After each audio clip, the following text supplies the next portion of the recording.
Okay, am I okay to start, Emily?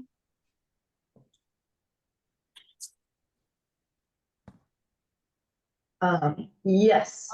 Okay. I might have someone popping in to sit with me during our video, but Okay. I'll try to keep him quiet. Okay. Good morning and welcome to this special meeting for the Chouteau County Library Board of Trustees. My name is Jesslyn Ritland. I'm the vice chair, acting as chair of our meeting today as Nona is sick. So I would like to call this meeting to order on November 15th, 2024 at 11:05. Since this is a Zoom meeting, I would like to have all of our trustees and our director just check in so we can document that you are here according to open meeting law. If I can just have a roll call for all of you and just let me know you're here. Can you hear me? Yep, thanks, Kim. Okay. Can you hear me, Jesslyn? Yes, I can. Oh, and that's yeah. Nancy. Yeah, I can't get my picture to come up, so. That's fine. This is Janet. I'm here. Okay, thank you, ladies. And then also, according to our Zoom board meeting policy, just remember to always have your microphone off when you're not speaking. That goes also for the rest of our public. I appreciate you all being here. And then just a friendly reminder that we would like to have a productive and efficient meeting where everyone is respected, valued, seen, and heard. In order to do so, I would like to remind everyone that comments should be positive and only geared toward the topics at hand on the agenda. Please also remember that public is allowed to comment once per agenda item, and that comment will be allowed for 3 minutes per patron. Please direct your comments and questions to me as acting chairman, and please remember to state your name for the record. I will do my best to time those comments to those 3 minutes and to give everyone equal opportunity. I will also do my best to move our meeting along for an efficient and effective meeting. With that being said, are there any comments from the public on items that are on our agenda today?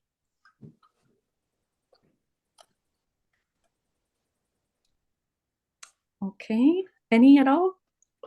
If not, then we'll move ahead to our next item on the agenda, which is the closure of the Big Sandy Library branch to occur on November 20th. Oh. Do we have any discussion about that through board members? And if not, could I entertain a motion to have for the library closure to occur on November 20th? I will make a motion to close the Big Sandy branch of the library on November 20th. I'll second. Okay, it has been moved and seconded that the Big Sandy Library branch will be closed on November 20th for weeding and for training. Is there any public comment in regards to this motion? And any further discussion from our board members? Okay, it has been moved and seconded that we close this library on the 20th. Is everyone in favor, please say aye. Aye. And I think I heard from each of you, but can we do one at a time just for public record that you each are voting aye on this? It all came across. Yeah. Do you want to call our names, Jesslyn? Yep, go ahead, Kim. Aye. Janet. Aye. And Nancy. Aye. Okay. So that motion carried. And now we'll move on to continuing education. So to lead this discussion, I think we'll start for tips for effective meeting for our first discussion. And let's see. Does everybody have that ready to go? I have some comments, just a second. If I can find my list. I apologize for the hang up here. There they are. Okay. After listening to this continuing education, do you guys have any opinions on what we are doing well in our meetings based on this course?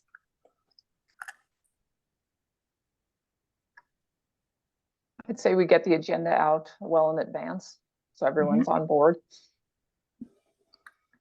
Thank you.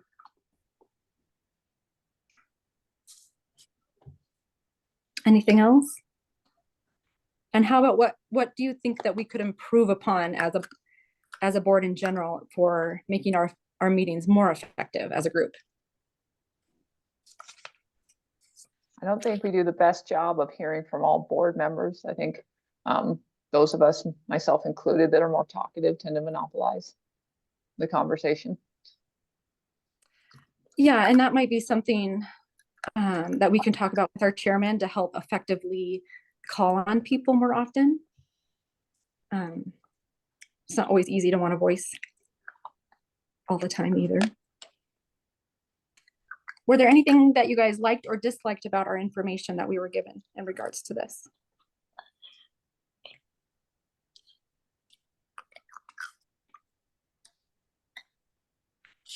One of the things that I liked was, and I have done a workshop with our last chairman, and it was the fact that we should be able to allow our minutes and our financial reports become a consensus item. This would streamline our meetings, so it'd be less public comment on items that are not actually public. Okay.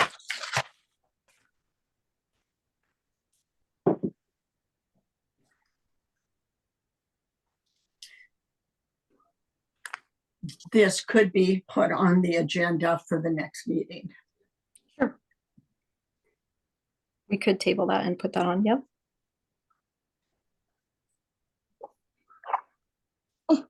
I really liked everything she had to tell us about public comment and the reminder to keep items focused to the specific items that are on the agenda. Just a minute. And that it's our job to listen but not engage in discussion.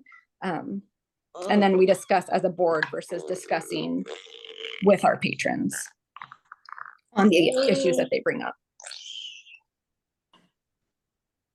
She also suggested a policy that would show that those who wish to speak at a board meeting during public comments would fill out a form. That would, of course, suggest a change or just an addition to a policy.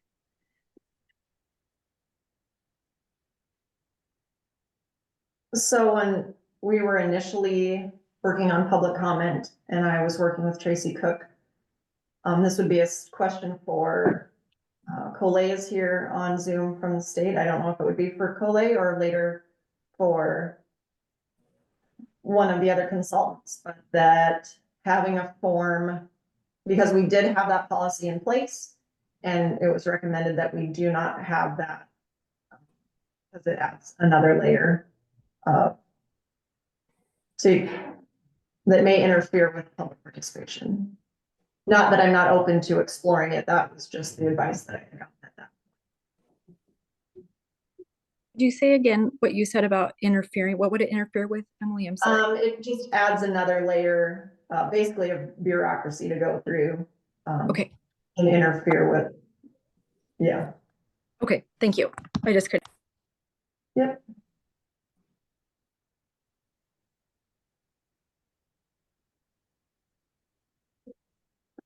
Okay, and was there anything in the tips for effective meetings that you guys feel that we should absolutely implement as a board, or something to consider to implement as a board to better make our meetings effective?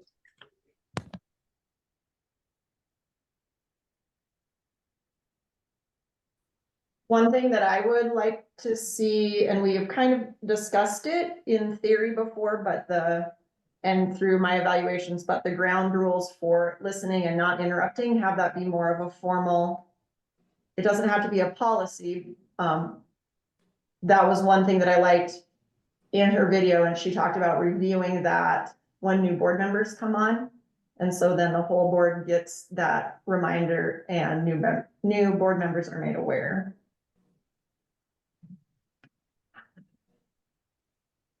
Sometimes it's called meeting agreements also. Thank you. I would appreciate that as well. I think that's a good idea.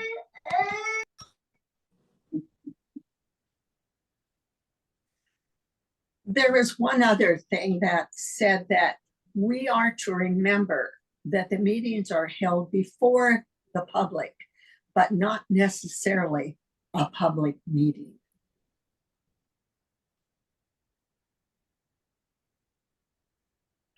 Thank you, Janet. That is a good reminder as well, that we are supposed to be conducting business throughout our entire meeting.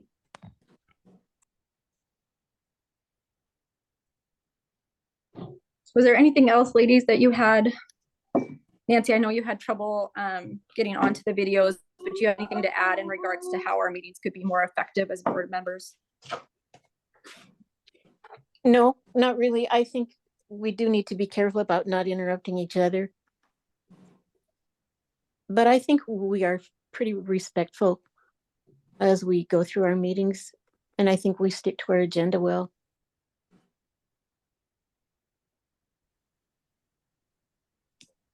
Can you hear me? Yes, thank you. I'm sorry.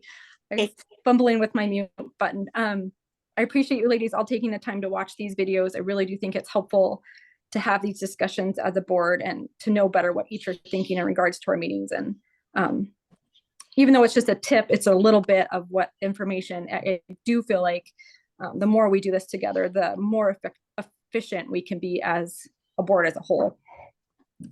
If we don't have anything else to say about tips for effective meetings, I'll move on to strategic planning. In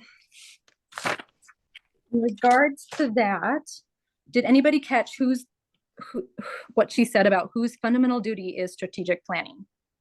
Did anybody catch the answer?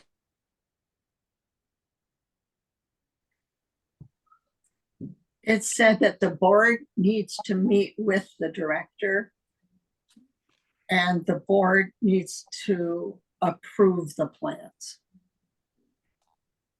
Right. So it is our job, or it's our fundamental duty to do strategic planning. And that's requirement in public library standards. Emily asked some great questions to Kara. I'm not going to try to say her last name because I think I might mutilate it, but the author of our strategic planning workshop there. And Kara suggested that, just like Emily has already done, we have our strategic plan outline, which is what she encouraged, is that we have that outline and then we work with her, and also we can have community input on how to create that strategic plan and make it effective for an entire library. Another question was, do you think we're accomplishing our strategic plan, and how can we better accomplish this as a board?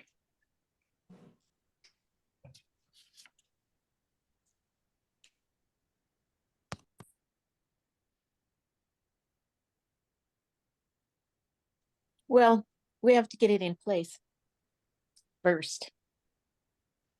Right. So Emily, we had a nice conversation about this and said that the last time she probably saw a strategic plan in previous play was quite a while ago. Am I quoting you wrong to say 10 years, Emily? No, I think the last time, from what I found, it was approximately 2018, and then into 2020, I think it was being looked at, but then with COVID happening, it just had to pivot due to circumstance. Right. So 2020 kind of got in the way, was my understanding of that. And I will suggest that Kara also offered to do a strategic planning continuing ed with us. So this would be more intensive, even though this was a really great class, but I feel like it didn't really dive us into all of the things we need to know on how to move forward as a board. So that might be something we could consider. I'm just going to put that out there. Moving on to our next question though.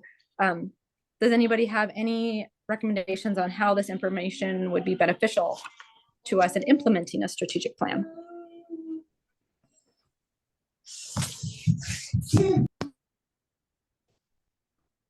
I think it's good for us to just be reminded that this is a huge part of our duties. I think until this, we just viewed it as a nice thing to get done, but it sounds like it is one of our primary responsibilities. Thank you, Kim. Yeah, 100%. Anybody else?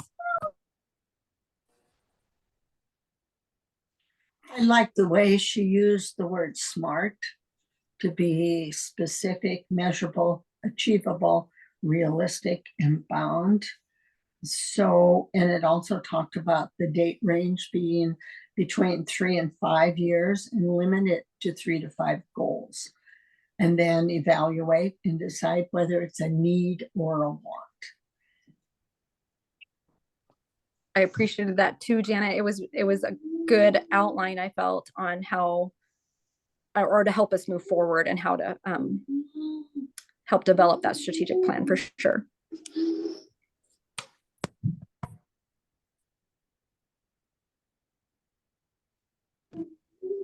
Okay, any other questions or comments in regards to these continuing education videos that we got to watch? Well, I thank you for putting this together. And we definitely could move on to the next 3 that you have looked at. Yes, we can definitely put that on for our January meeting. That can occur before our meeting, so we don't have to do it as a discussion during. There's many ways we can talk doing our continuing ed. But I appreciate you all taking the time to do that. I feel like it was very important, and I'm glad we could get in a 20-minute session. Okay. So let me see if I can find that paper now.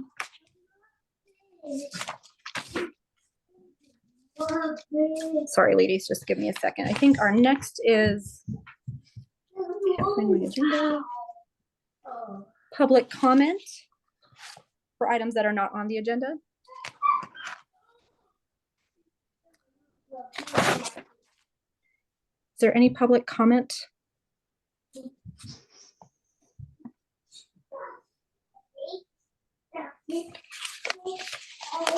Okay, there we go.